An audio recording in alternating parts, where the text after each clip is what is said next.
and sharing my screen. And again, we started last class looking at chapter 13 statistics. I think a couple of you never took the chapter 12 test. You need to touch base with me and do that. Chapter 13 again deals with statistics. Before we get going too much further, has anybody started looking at those activities? I know we set up the M&M, the great M&M count for activity 1.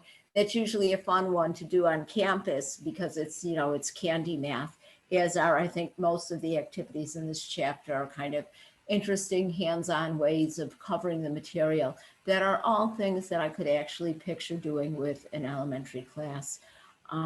Has anybody started with the activities or the homework? Does anybody have any questions that they'd like me to look at with them? Does anybody have questions on anything or on anything we did note-wise to this point? I don't have any questions yet, but Okay. I have started. Good, good. I think most people find until we get to the very last section where we start looking at the standard deviation and the normal distribution, I think most people kind of like this statistics chapter. So last class, we looked at making a dot plot, making a stem and leaf diagram, making a bar graph. And then from looking at a basic bar graph, we looked at a very specific type of bar graph, a histogram. And again, we said that a regular bar graph, it can go up and down, or it can go sideways. It can be items, or it can be numbers. When we look at a histogram, it's important that the height of the bars is the frequency. The data is numeric. The data values are on that horizontal axis. And again, we mentioned the idea that it's important that the bars touch. Everybody all right with all of that?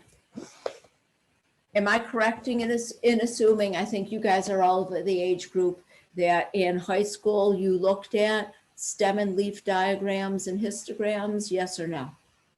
No, because No? COVID hit right as we were going to start that chapter. Okay. All right. All right.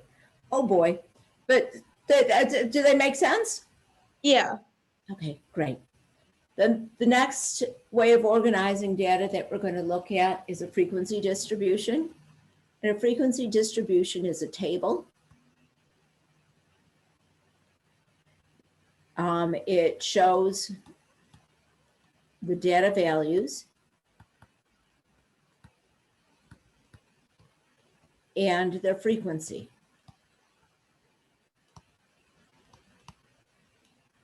Sometimes you can put a tally in there.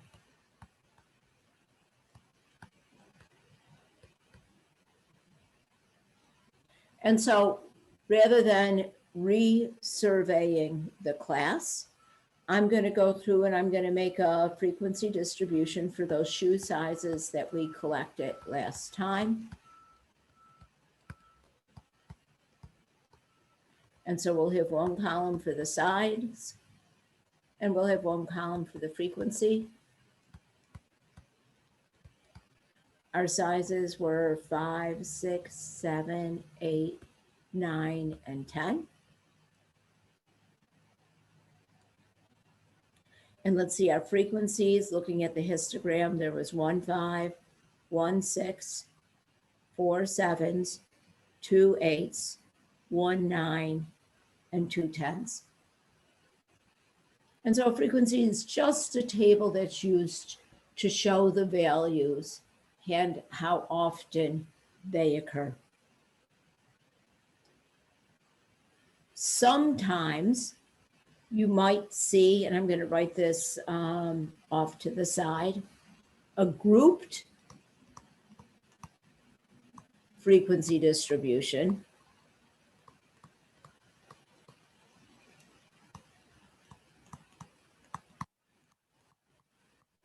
Where you put the data in classes.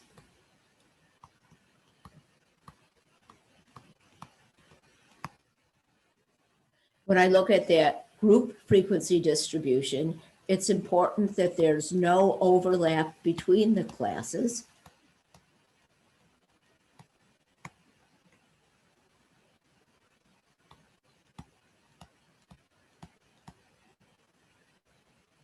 Classes ends with an S, not a D, I apologize. So for example, I might have a group frequency distribution for something like test scores. And if I were looking at scores on a test, I might have a column for the grades. Oh, you know what? No, I take that back. And I might have a column for the frequency.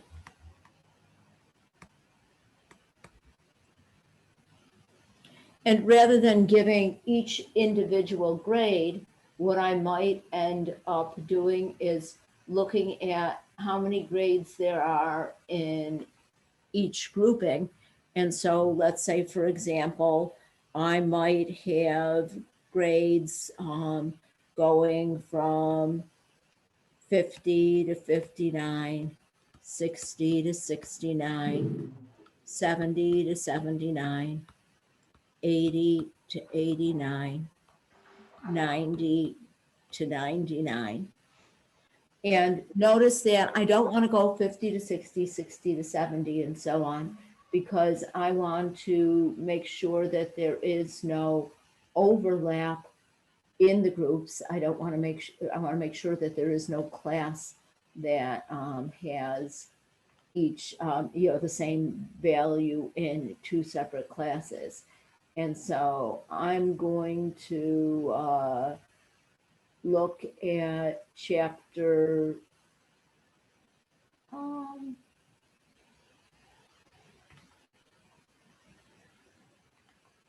let's look at chapter 8, test grades.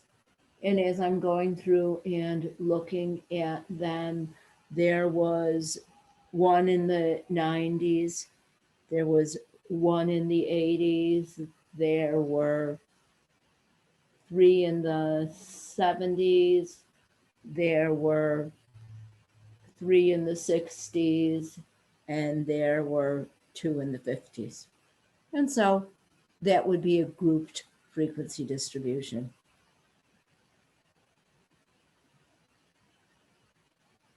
The author also talks about a relative frequency distribution. And with a relative frequency distribution, what happens is you put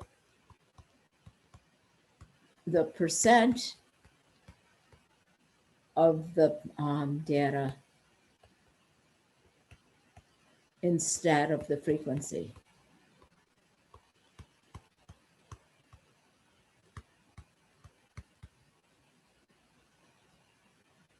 And so it would be a silly thing to make a relative frequency diagram, histogram,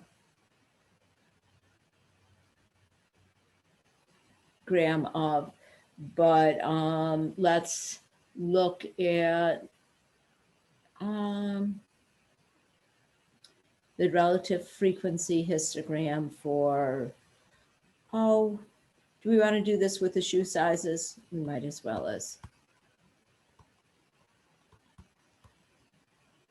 And so when I look at my sizes, if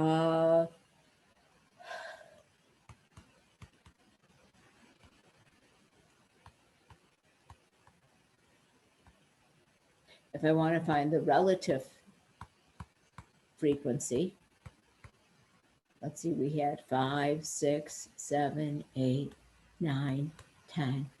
We had frequencies of 1, 1, 4, 2, 1, 2. And so we want the total of that. And so that adds up to 1, 2, 3, 4, 5, 6, 7, 8, 9, 10. I'll tell you what, guys, in order to make this computation a little bit easier, I'm going to get rid of my size. And so this adds up to 10.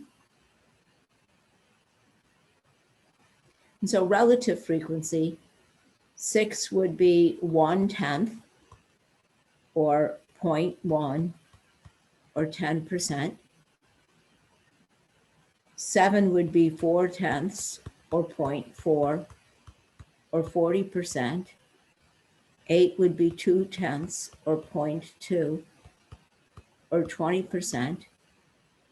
9 would be 1/10 or 0.1 or 10%. And 10 would also be 20%. So again, here I'm making a histogram, but rather than putting the frequency, I'm putting the relative frequency.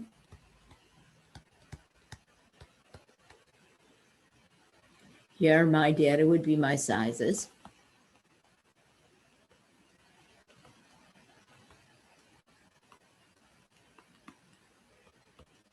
And here, my relative frequency would be my percents. So let's go up to 50%. 40, 30, 20, 10. And so centered at 6 would be a bar up to 10%. Centered at 7 would be a bar up to 40%. Centered at 8 would be a bar up to 20%. 9 would be 10%, and 10 would also be 20%. And so if it's a relative frequency histogram or distribution, rather than just giving the frequency, it gives me the portion of the population, the portion of the frequency. It gives it to me as a percent instead. Is that okay for everybody? Any questions? Do you need a minute or can I turn the page?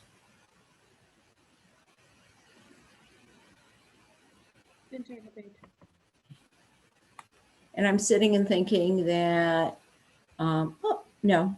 Next thing that we're going to look at is a frequency polygon. And a frequency polygon is, instead of being a bar graph like a histogram, it's a broken line graph.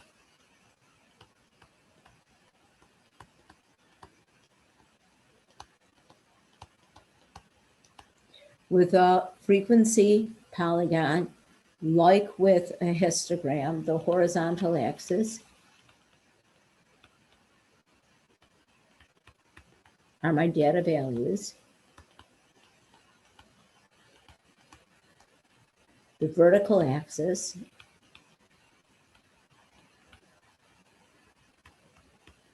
is my frequency.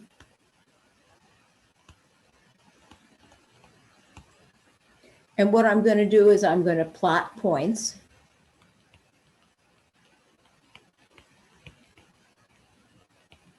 Where the X is the data value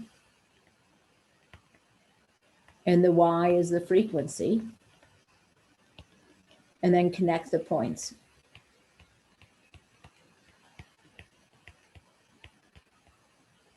In our discussion of geometry, we always said that a polygon was a closed curve. And so with a frequency polygon, it's important that you start and finish on the axes.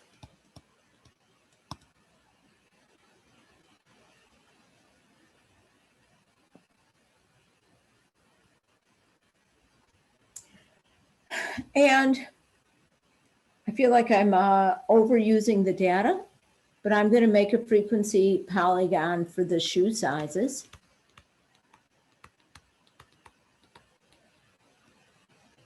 And this time I will include that size 5, 6, 7, 8, 9, 10. Those would be our sizes. My other axis will be my frequency. And we went up to 4. And so size 5, there was 1. I have to apologize, I don't remember. Size 6, I'm going to go back a page, was 1. Size 7 was 4, so at 7 we'd have a point at 4.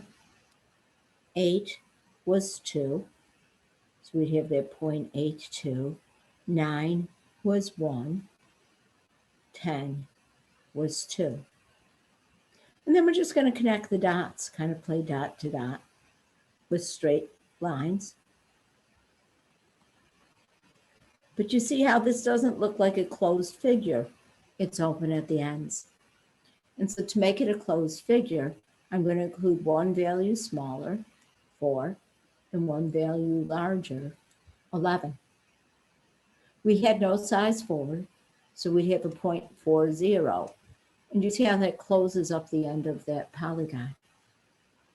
We also had no size 11, so at 11, we'd have the 0.11. And you see now how it looks like a polygon, a closed figure. The frequency polygon is very much related to my histogram.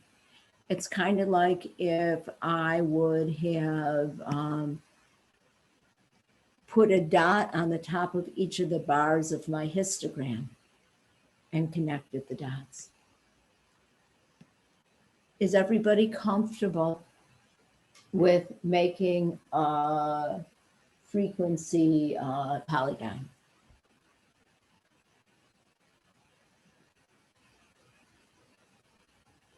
Any questions on that one?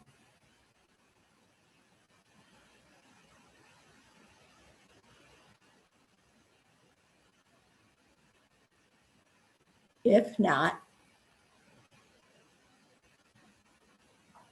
the next type of graph we're going to look at is a line graph.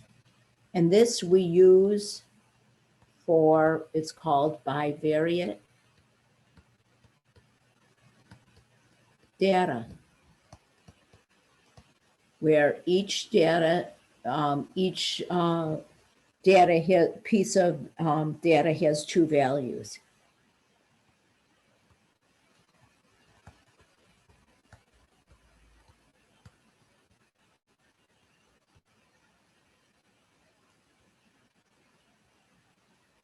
Example of bivariate data might be something like if I was comparing height and weight.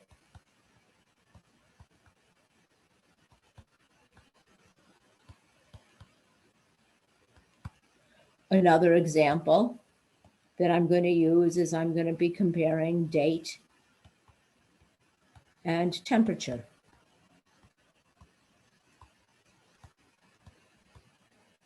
And so being I have my phone open to weather already, because that's what we were looking at, on my horizontal axis, I might have the date in April. And on my vertical axis, I might have the predicted high temperature. And so I'm going to put a break in the axis on my date, and we'll start with today, which is the 7th, then the 8th, 9th, 10th, 11th, 12th, 13th. And then for the high temperatures, I'm looking that the prediction goes up to 80. And so I'm going to try to evenly space it through here. 40, 20, 60, that would be 70 and 50. And so today it's predicted that the high temperature is 70. Tomorrow, it's predicted that the high temperature is 80. Friday is predicted that the high temperature is 74. And so you get the idea. So this is the temperature in degrees. And so I'm doing this type of graph when each data piece has two values. Does this make sense here? I'm comparing the days and the predicted heights. And so my graph might look, I think on the 9th, they're predicting a high of 77. Yeah? You're probably gonna kill me, but can you explain the last three diagrams and definitions you did? I had maintenance come in and then they ended up cleaning out the furnace and using a shop vac, and I couldn't hear anything that you were doing or saying, and I don't understand like what we were Okay. doing. A quick recap then. You're all right with the frequency distribution? Yeah, I got that one. It was the one Okay. after that I couldn't hear anything. Relative frequency histogram is like a histogram. So I cheated and I took one of the numbers out. So I'm looking at the sizes, but I got rid of the size 5. And so over here, when I add up all the frequency, I have 10. And so here, instead of putting the frequency by putting the relative frequency, I'm comparing it to total. And so there was one size 6, so a tenth of the class, or 10%, for 6.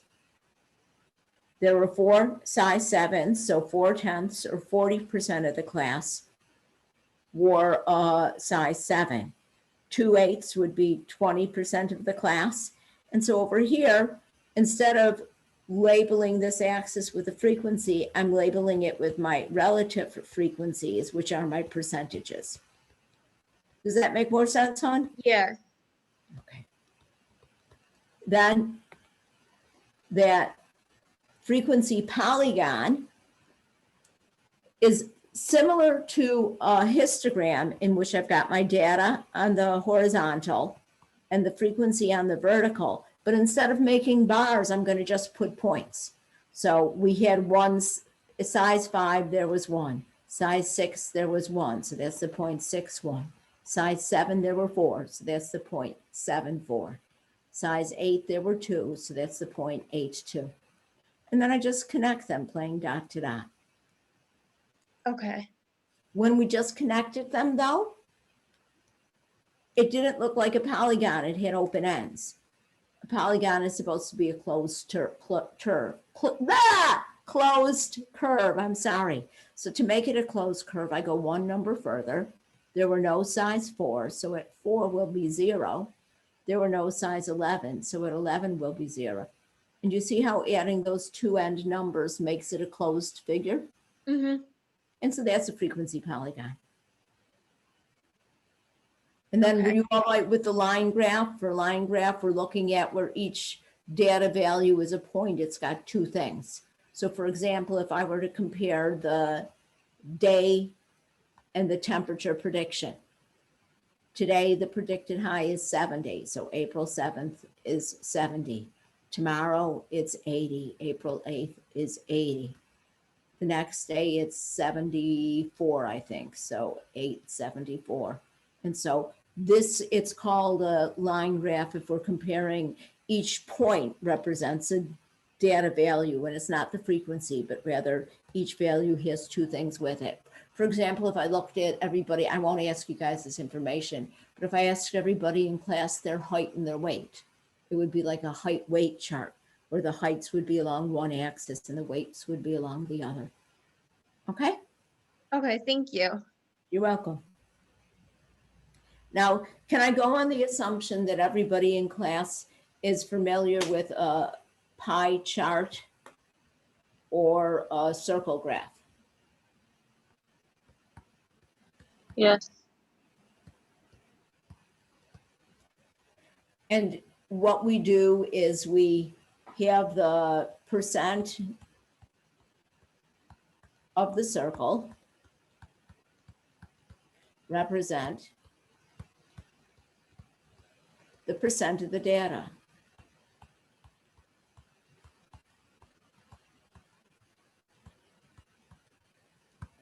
But what's important here is that in order to make the percent of the circle equal the percent of the data, we need to find the central angle. And in order to find the central angle,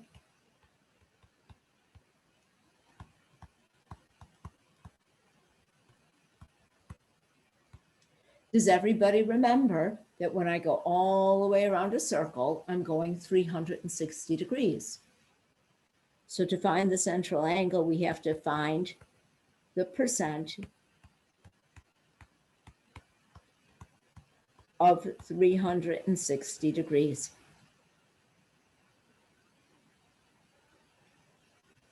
And so, oh, I'm going to go back there, even though you guys probably don't want me to. Let's look at the shoe sizes. We had the frequency. We had the relative frequency.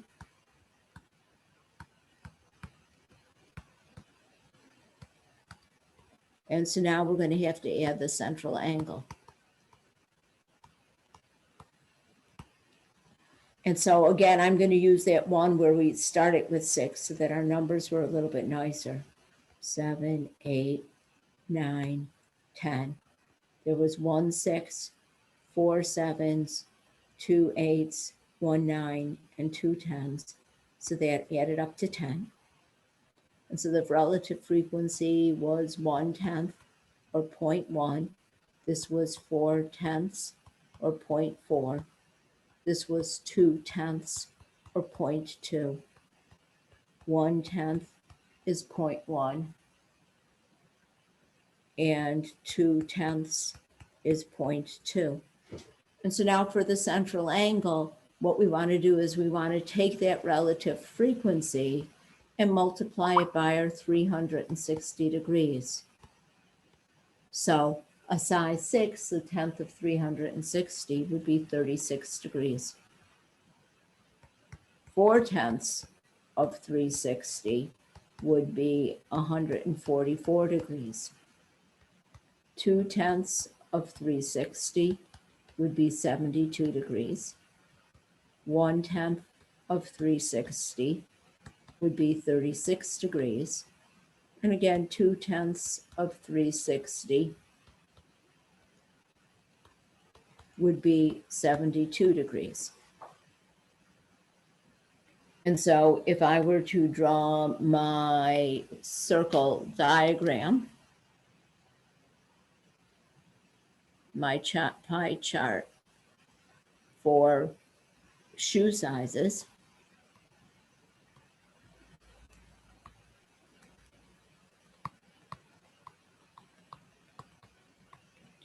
I'd need the middle of the circle. I would draw a radius. And then I'd take out my protractor. And with my protractor, I'd measure this angle so that this angle would be 36 degrees.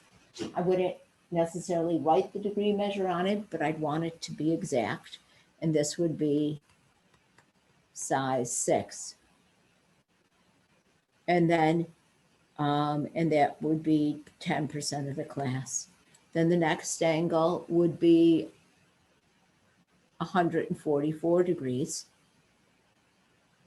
And I'd label that size 7, which would be 40% of the class. The next angle would be 72 degrees. Oh, that doesn't look like 72. 72 should be a little bit bigger. And so that would be size 8, which is 20% of the class. The next one would be 36 degrees, which would be size 9, which is 10% of the class. And then the last one would be size 10, which is 20% of the class. And can you picture if you were wanting to make this real accurate, you would go through with your protractor and measure each of those angles. That all right? I think there are some questions in the homework where they ask you what the central angle would be on a pie graph. Is everybody comfortable with finding out what fraction we have and then taking that fraction of that 360 degrees? Yes. Great. Then after a pie chart, we sometimes have a pictograph where there's an icon that represents a certain number of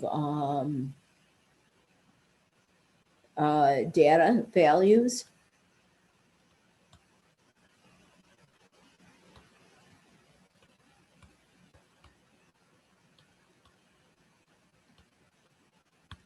And so let me go back a minute.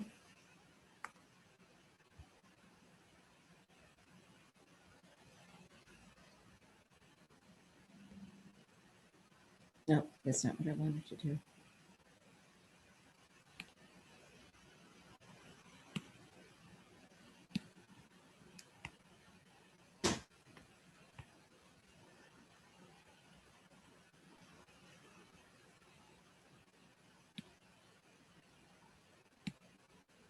So if I go back and try to do a pictogram for the color of car that people drove in, I'm recycling that data that we had before.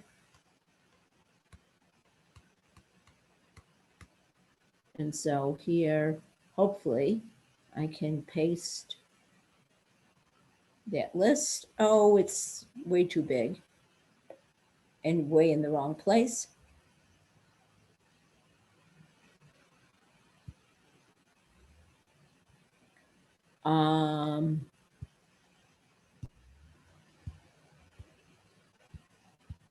It's not going to let me make it smaller. And so let's say I could have a picture of a car, meaning 2 cars. And so my colors were red, white, blue, black, and silver. And so we had 2 red cars.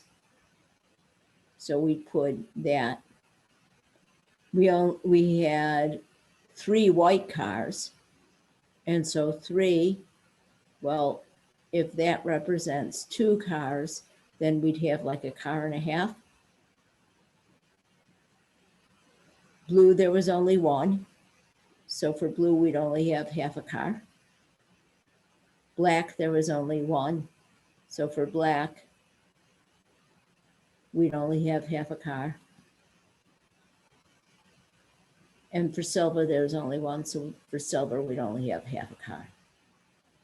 And can everybody picture a pictograph like that, where the number of, whatever your icon is, whatever your thing is, would represent a certain number of data?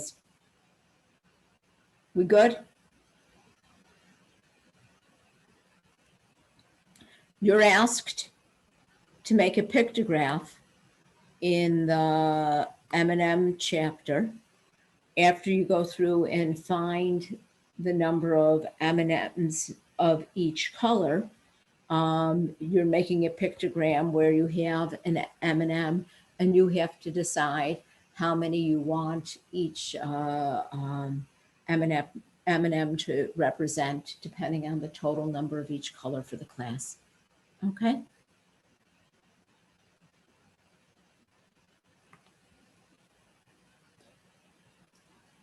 If that's all right, those are the ways in which we're going to represent the data visually, graphically, organize the data in a table.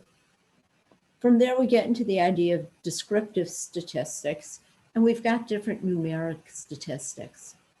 There is something that's called a rounding rule that says, you know how sometimes when you're going through and you're doing something and it doesn't come out to be an exact number, and you've got this decimal and you're unsure as to how many decimal places to carry. And let's say I, did something and I don't know, my decimal turned out to be 1.3 repeating. And all of a sudden, I'm saying my data values are off to that many decimal places. And it makes it look much more accurate if my original data was only whole numbers. So the rounding rule is that in general, if you're not told where to round,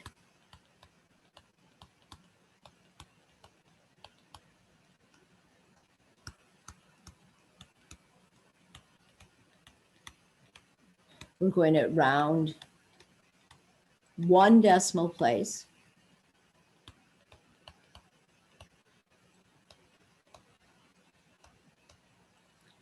To the right of our original data.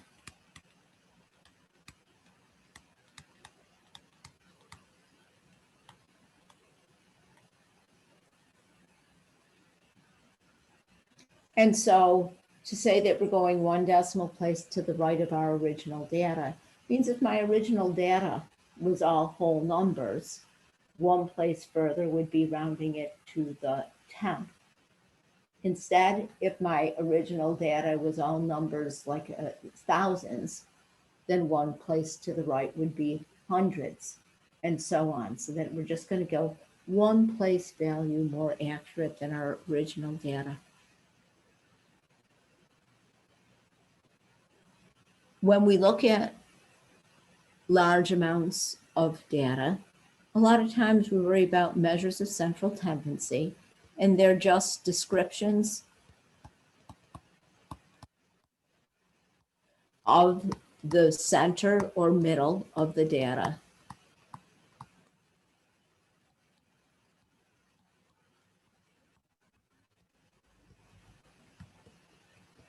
They're different, each is a different type of average.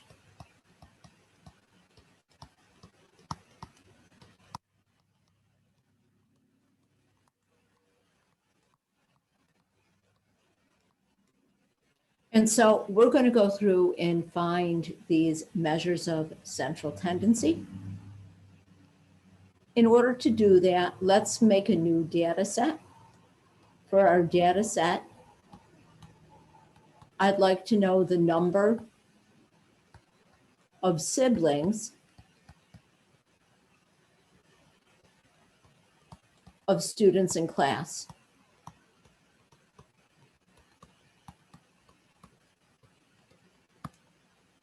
So I want to know how many, the number of siblings, yeah, we'll do the number of siblings. I want to know how many brothers or sisters each of you have. So I'm going to go through today's attendance.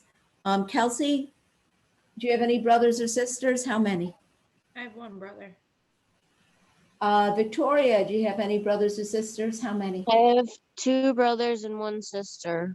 So there would be 3 siblings. Great. Stephanie?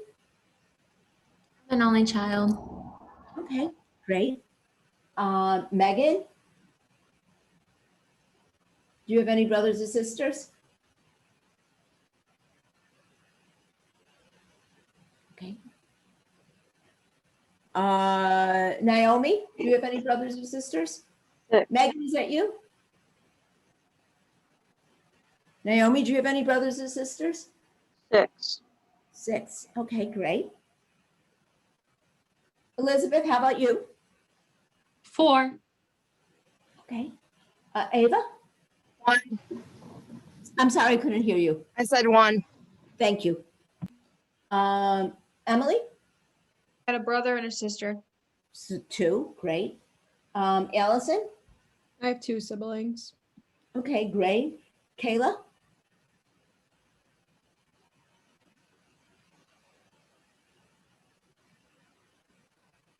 I guess we'll stop there. The first measure of central tendency is called the mean. The mean is usually represented with an X with a bar over it. So X bar stands for the mean. N is the number of values.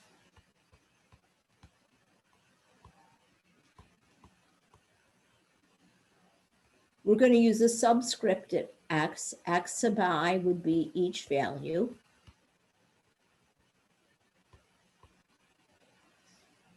And has anybody seen this Greek symbol? It's an uppercase sigma, and it means to add.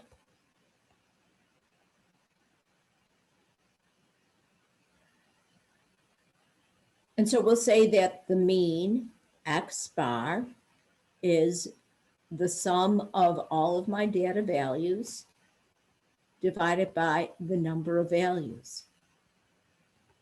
But that's a fancy pants way of writing that the mean is equal to the total of the data divided by the number of data values.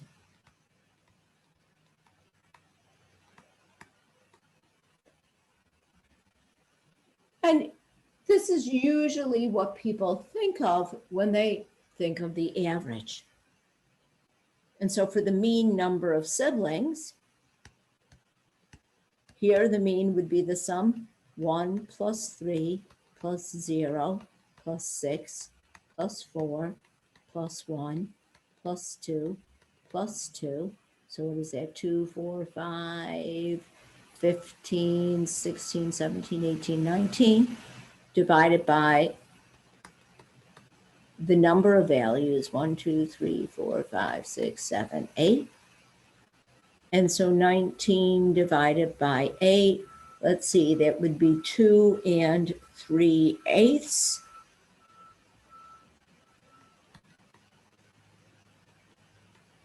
Which would be 2.375. And again, all of our data was whole numbers.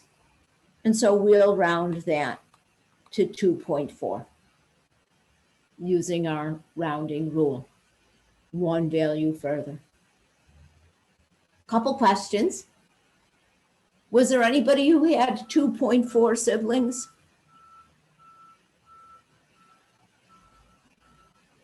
No, the mean does not have to be a data value. And usually when we talk about average, most people think of the mean. But in some instances, the mean isn't a good measure. We say that the mean is not resistant to extreme values.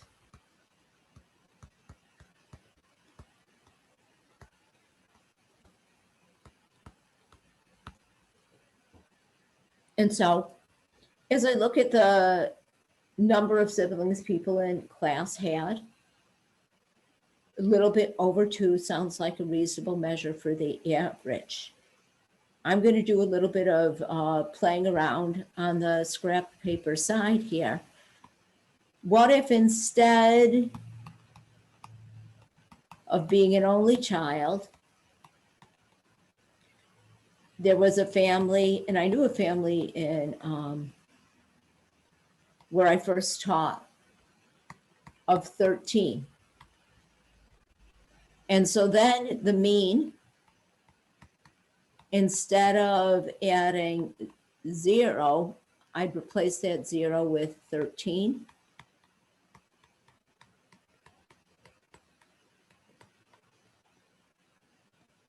And so instead of having a total of 19, adding 13 to 19, 29, we'd have a total of 32.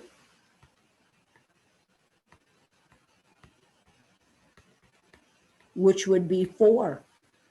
And you see how just that one large number made the average so much higher. And so we say it's not real resistant. It's not always a great descriptor. Another example would be if we were looking at the average age of people in class today. And I'm going to go on the assumption that most people in class today are in their late teens, early 20s. Would that be right? Yes. And so we'd expect an average to be somewhere around 19 or 20. And I can't believe I'm admitting this. I have a birthday next week and I'll be turning 62. If all of a sudden you threw my age in, wouldn't it make the average much higher than 19? Because I'm older than 3 of you put together. And so that's why when most people think of average, they think of mean. adding and dividing by how many, but it's not always that commonly used if we're looking at large data sets, because one very large value can change it significantly. Does that make sense? Okay. Then the next measure of center, are you folks familiar with the idea of a median? Has anybody heard of a median? Yes. Can you remember what it is? Middle. Yeah, it's the middle. What helps me remember that the median is the middle is, how when you're driving down the street, sometimes there's a median, like a concrete something in the middle of the road. So the median is in the middle. It's the middle value. But it's important that before we find the middle value, the first thing we have to do is order the data. Put them in order. Again, the symbol for the median is usually this X with a little kind of like caret over the top. It's called X hat. And so if we look at the number of siblings,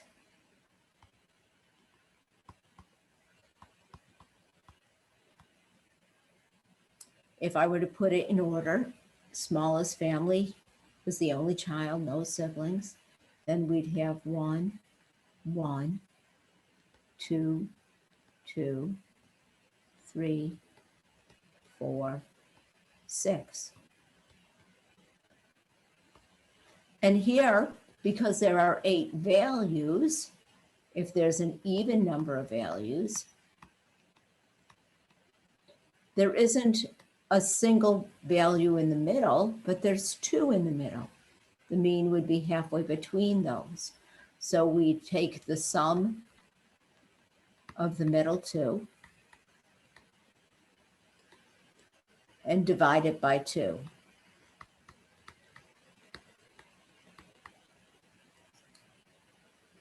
And so here, the median for the class would be 2 plus 2 over 2, which is 2.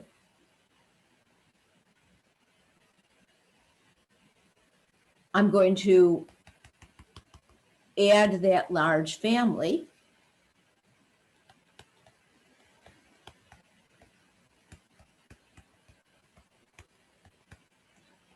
In order, we'd have 0, 1, 1, 2, 2, 3, 4, 6, 13. And this time we have an odd number of values, 1, 2, 3, 4, 5, 1, 2, 3, 4, 5. And with an odd number of values, there is an exact middle.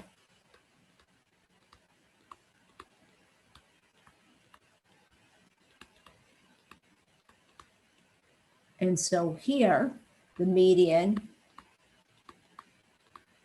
is also 2. And do you notice that having that one really large family at the end didn't really change the middle very much at all, did it? And so sometimes people like to use the median because the median is resistant. I'm going to move this word down a little bit more.